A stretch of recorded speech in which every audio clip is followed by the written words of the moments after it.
एक भोंदू रहता था, पर वो इतना सीधा था कि सब प्यार से उसको भोंदू ही बुलाते थे। गायों की सेवा करता था और जिस आश्रम में रहता था वहां के गुरुदेव शाम को प्रवचन करते थे तो सबसे पीछे बैठ के सुनता था। भोंदू को लगता था गुरुजी जो बोल रहे हैं ये बिल्कुल सत्य है, इसमें कोई झूठ नहीं है। एक दिन गुरुजी प्रवचन करते हुए बोले, यमुना के पल्ली पार भांडीर वन में ठाकुर जी गैया चराने आए। भांडीर वन का नाम सुनते भोंदू कान खड़े हो गए। भांडीर वन तो मैं जाता हूँ गैया लेके, मुझे तो कभी मिले नहीं वहां पे। अरे मुंह में ही कमी होगी, मुंह में ही सामर्थ्य नहीं होगी उनको देखवे कि मैं ही नहीं देख पाए होंगे, वो तो आते होंगे वहां पे, मुझे ना दिखे होंगे। भोंदू ने पहली बार जिज्ञासा करी, गुरुदेव ठाकुर जी दिखते कैसे हैं?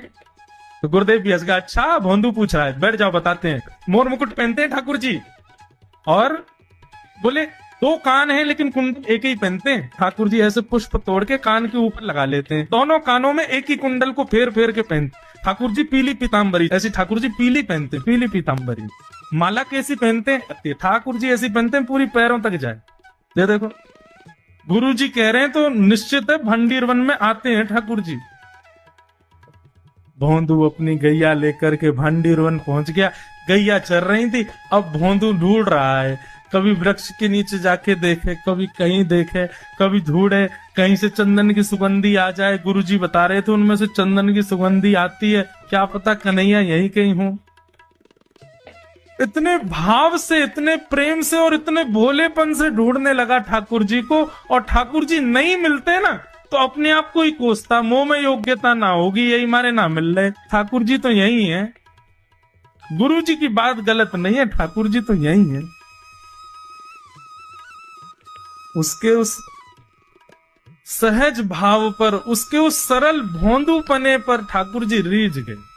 और इतने में ही भोंदू हताश निराश उदास बैठा था, खुद को कोस रहा था, मुंह में योग्यता ना है, मुंह ठाकुर जी मिलना है रहे।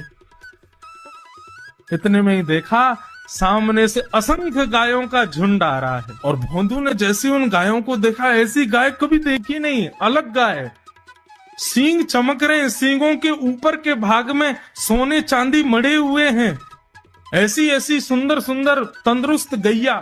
तभी देख रहा है भोंदू पीताम्बरी पहनी है, गले में वैजंती माला धारण की है, सिर पर पाग पहनी है, एक कान में कुंडल है, मंद मंद मुस्कुरा करके दतुइयां दिखा रहे हैं, कटाक्ष नेत्रों से कभी इधर देख रहे हैं कभी उधर देख रहे हैं, अपनी वेणु को कमर में कस करके गैयाओं के गले में गलवैया डाल करके श्याम सुंदर भोंदू की तरफ चलते भय आ रहे हैं।